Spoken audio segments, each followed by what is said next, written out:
ऋषि परंपरा। महर्षि भरद्वाज ने दिया था विमान का ज्ञान, भगवान राम भी मानते थे उनका परामर्श। आज हम महर्षि भरद्वाज का परिचय बताएंगे। कौन है महर्षि भरद्वाज? श्री राम को कराया चित्रकूट में वास। मानस में श्री राम कथा। महाभारत काल में द्रोण के पिता, सबसे बड़े गुरुकुल के संस्थापक। विस्तृत है भरद्वाज का परिवार, तीर्थों का राजा है प्रयागराज और प्रयाग के संस्थापक हैं महर्षि भरद्वाज। महर्षि की महिमा ऐसी कि प्रभु श्री राम भी उनका परामर्श मानते थे। सतयुग से लेकर द्वापर तक महत्वपूर्ण उपस्थिति रखने वाले भरद्वाज बृहस्पति के पुत्र और कुबेर के नाना थे। ऋषि परंपरा में इस बार पढ़िए संसार को विमान का ज्ञान देने वाले हमारे इस पूर्वज महर्षि की गौरव गाथा। भरद्वाज या भारद्वाज के नाम से प्रसिद्ध महर्षि अन्यतम हैं।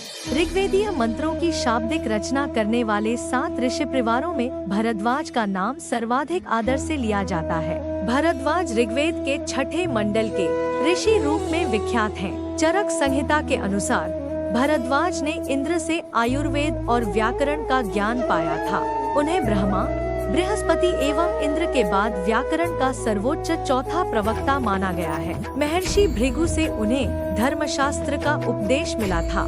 ऋषि और मंत्रकार के रूप में भरद्वाज का उल्लेख संहिताओं तथा ब्राह्मणों में प्रायः हुआ है, जबकि महाकाव्यों में भरद्वाज त्रिकालदर्शी, महान चिंतक तथा ज्ञानी के रूप में वंदित हुए हैं। भरद्वाज देवगुरु बृहस्पति की 3 पत्नियों में से एक ममता के पुत्र और पुराण प्रसिद्ध कच के सहोदर हैं। भरद्वाज ने आयुर्वेद और सावित्रीय अग्नि विद्या का ज्ञान इंद्र और बाद में साक्षात ब्रह्मा से पाया था। अग्नि के सामर्थ्य को आत्मसात कर भरद्वाज ने अमृत तत्व पाकर और स्वर्ग लोक जाकर आदित्य से सायुज्य प्राप्त किया था। कदाचित इसी कारण भरद्वाज सर्वाधिक आयु प्राप्त करने वाले ऋषियों में से एक थे। महर्षि चरक ने उन्हें अपरिमित आयु वाला महर्षि कहा है। श्री राम को कराया चित्रकूट में वास। वैदिक काल के बाद महर्षि भरद्वाज की सबसे सशक्त उपस्थिति त्रेतायुग की श्री राम कथा में मिलती है। रामायण में इन्हें तपस्या के बल से तीनों कालों की सभी बातों को जानने में समर्थ और तीक्ष्ण व्रतधारी कहा गया है। श्री राम ने इनके ही परामर्श पर वनवास की अवधि में चित्रकूट में वास किया था। जब राम ने इनकी पर्णशाला में प्रवेश किया तो इन्होंने राम, लक्ष्मण व सीता का स्वागत कर सभी को अद्भुत उपहार दिए। लंका विजय के उपरांत लौटते समय भी राम इनके आश्रम में रुके थे और यहीं से हनुमान जी को अपने आगमन की सूचना देने भरत के पास अयोध्या भेजा था। राम को लाने के लिए चित्रकूट जाते समय भरत भी महामुनि वशिष्ठ के साथ इनके आश्रम में पहुँचे थे। इन्होंने भरत को राम के वनवास के कारण कैकेयी पर आक्षेप न करने का परामर्श दिया था और बताया था कि राम का वनवास देवताओं और ऋषियों के कल्याण के लिए विधि द्वारा नियत है। श्री राम के अयोध्या लौटने पर ये उत्तर दिशा से उनके अभिवादन के लिए आए थे। मानस में श्री राम कथा। वाल्मीकि रामायण के बाद दूसरी राम कथा तुलसीकृत श्री रामचरितमानस में भरद्वाज राम कथा के रसिक हैं। तुलसी ने अपने महाकाव्य के 4 वक्ताओं व 4 श्रोताओं में भरद्वाज को एक युग्म का श्रोता बनाया है। भरद्वाज को महामुनि याज्ञवल्क्य ने कथा सुनाई है। मानस में शिव पार्वती, काकभुषुंडिगरुड़ व तुलसीदास सामजन के रूप में 3 अन्य वक्ता श्रोता युग्म है। याज्ञवल्क्य भरद्वाज के संवाद के माध्यम से संत समाज में राम कथा का प्रचार प्रदर्शित किया गया है। मानस के अनुसार भरद्वाज का आश्रम प्रयाग में था। एक बार पवित्र माघ मास में त्रिवेणी स्नान के लिए प्रयाग आए महामुनि याज्ञवल्क्य भरद्वाज से मिलने उनके आश्रम आए। तुलसी ने भरद्वाज के लिए लिखा है कि तापस सम दम दया निधाना, परमारथ पथ परम सुजाना। अर्थात भरद्वाज तपस्वी, निगृहित चित्त, जितेंद्रिय, दया के भंडार और परमार्थ मार्ग के पथिक होकर बड़े ही चतुर थे। उन्होंने आश्रम पधारे याज्ञवल्क्य मुनि से सुनाने की प्रार्थना की। तब याज्ञवल्क्य ने उनसे मुस्कुराते हुए कहा था, राम भगत तुम मन क्रम बानी, चतुराई तुम्हारी मैं जानी। चाहूं सुने राम गुण गूढ़ा, कीन्हु प्रश्न मनहु अति मूढ़ा। अर्थात हे भरद्वाज, तुम मन, वचन और कर्म से श्री राम के भक्त हो। तुम्हारी चतुराई मैं जान गया। तुम राम जी के रहस्यमय गुणों को सुनना चाहते हो, इसी कारण तुमने ऐसा प्रश्न किया मानो बहुत मूढ़ हो।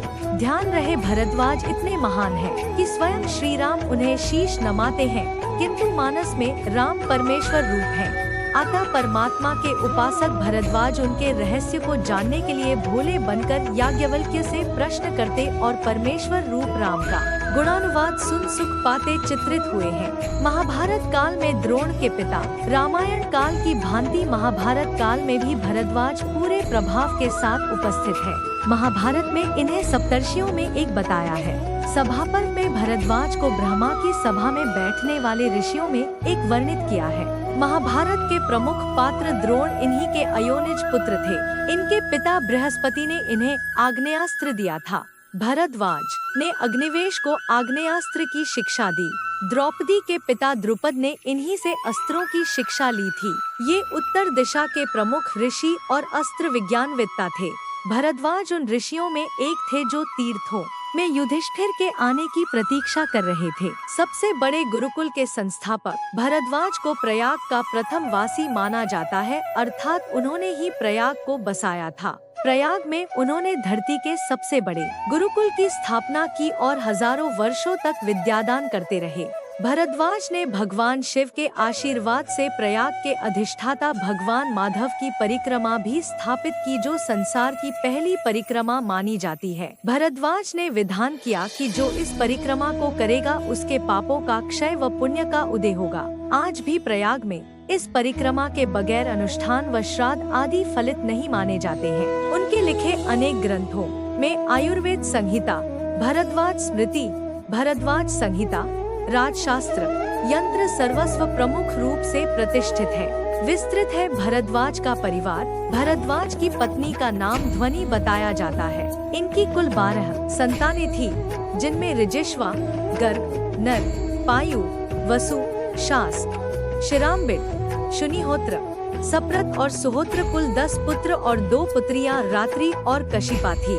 पुत्रियों के नाम कुछ स्थानों पर मैत्रेयी और इलविला मिलते हैं। मैत्रेयी का विवाह महर्षि याज्ञवल्क्य से और दूसरी इलविला का विश्रवा मुनि से हुआ था। इलविला का ही पुत्र यक्षराज कुबेर था, जो रावण का सौतेला भाई था। इस तरह भरद्वाज के वंशजों का धूप विस्तार हुआ। आज भी पारंपरिक चारों वर्णों के अनेक कुल स्वयं को भरद्वाज वंशी बताते हुए गर्वित होते हैं। पुराणों में पुरोहित महर्षि भरद्वाज को ब्राह्मण ग्रंथों और पुराणों में काशीराज दिवोदास का पुरोहित बताया है। वे दिवोदास के पुत्र प्रतरदन के भी पुरोहित थे। इस तरह 3 पीढ़ियों के पुरोहित होने के साथ उन्हें दीर्घायु निरूपित किया गया है। इनके अलावा पुराणों में भरद्वाज से जुड़ी असंख्य कथाएं हैं, जो महर्षि की महिमा को प्रतिपादित करती हैं।